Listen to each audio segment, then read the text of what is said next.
నమస్కారం. నేను మీ Kiran royal, Janasena party. మేము రాజకీయ పరంగా కానివ్వండి, కళ్యాణ్ గారు అలాగే అభిమానుల పరంగా కానివ్వండి, కళ్యాణ్ గారు అంటే మాకు ఆయన ఆదర్శ నాయకుడు, ఆదర్శమైన హీరో. చిన్నప్పటి నుంచి ఆయన్నే చూసి మేమందరం కూడా రాజకీయాల్లో ఎలా రావాలి, సినిమాలో హీరో ఎలా ఉంటాడు, నిజ జీవితంలో ఎలా ఉంటారో ఆయన ఇన్స్పిరేషన్గా తీసుకొని కొన్ని కోట్లాది మంది ఆయన అభిమానులు, లక్షలాది మంది రాజకీయ నాయకులు, కార్యకర్తలు తయారు చేసిన నాయకుడు పవన్ కళ్యాణ్ గారు. అలాంటి వ్యక్తిని ఎవరైనా విమర్శిస్తే వాళ్ళని చాలా మంది మేము ఎందుకులే, కొంతమంది చిన్న చిన్న పిల్లల్లాగా, కొంతమంది హౌలేగాలు ఉంటారు, పనికిరాని వాళ్ళు మాట్లాడుతుంటారు, వాళ్ళు పట్టించుకునే అవసరం లేదు. కానీ మేము పట్టించుకునేసరికి వాళ్ళు చాలా ఎక్కువ చేస్తుంటారు, అవే ఇబ్బందికరంగా మారుతాయి. ఇప్పుడు వాడెవడో ఒకడు అనుదీప్ కటికలో ఒటికలో ఏదో పేరు ఏదో ఉన్నాయి, పేరు వెనకాల అతను ఏదో కామెడీ షోలు చేస్తూ ఉంటాడు. కామెడీ షోలో అతను ఏ కామెడీని కామెడీగా చూసుకోవాలి.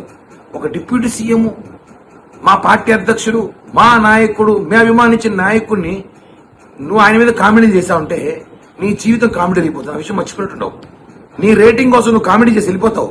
తర్వాత నువ్వు కామెడీ పరిస్థితి జీవితము ఎలా ఉంటుందంటే నీ జీవితాన్ని కామెడీ చేసేస్తారు మా జన సైనికులు, పవన్ కళ్యాణ్ అభిమానులు. ఈ విషయం నువ్వు తెలిసి చేసావో తెలియకుండా చేసావో. లేదా చాలా మంది ఈ మధ్యకాలంలో పవన్ కళ్యాణ్ గారిని మాట్లాడితే, పవన్ కళ్యాణ్ గారిని విమర్శిస్తే media alert, social media alert అవుతుందని చెప్పేసి అనుకుంటారు. అది ఆ 1 గంటకో 2 గంటలకు ఉంటుంది. తర్వాత మీ జీవితం అలర్ట్ అయిపోతుంది. ఈ విషయాన్ని మీరు తెలుసుకోవాలి. వాడెవడో అనుదీప్ అనే వ్యక్తి నిన్న పవన్ కళ్యాణ్ గారి గురించి, నిహారిక గారి గురించి, వాళ్ళ కుటుంబం గురించి మాట్లాడాడు ఒక షోలో, ఒక కామెడీ షోలో. ఇది పద్ధతి కాదురా భయ్, నీ మర్యాద చెప్తున్నాం. వెంటనే బేషరతుగా పవన్ కళ్యాణ్ గారికి, వాళ్ళ కుటుంబ సభ్యులకి, పవన్ కళ్యాణ్ గారి అభిమానులకు, జన సైనికులకు సారీ చెప్పి, క్షమాపణ చెప్పి, నువ్వు చెప్పకపోతే నువ్వు చేస్తున్న కామెడీ షోల్లో నీ జీవితం కామెడీ అయిపోతుంది. నీ మీద షోలు చేయాల్సి వస్తుంది మళ్ళా. కాబట్టి సీరియస్ గా వార్నింగ్ ఇస్తున్నాం. ఇది వార్నింగే.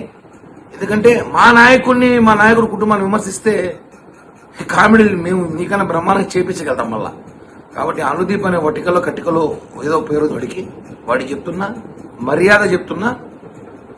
డిపార్ట్మెంట్ కూడా సీరియస్ గా యాక్షన్ తీసుకుని ఇలాంటి వాళ్ళు లోపాలు పెడితే భవిష్యత్తులో పునరావృతం కాదు. ఎందుకంటే ఇలాంటి వాడి వల్లే రేపు ఇంకోటి వస్తాడు. పవన్ కళ్యాణ్ గారనే కాదు, ఇంకా అనేక మంది హీరోలు, నాయకుల గురించి ఇలా వ్యక్తిగత కామెడీలు చేయడం మొదలెడతారు.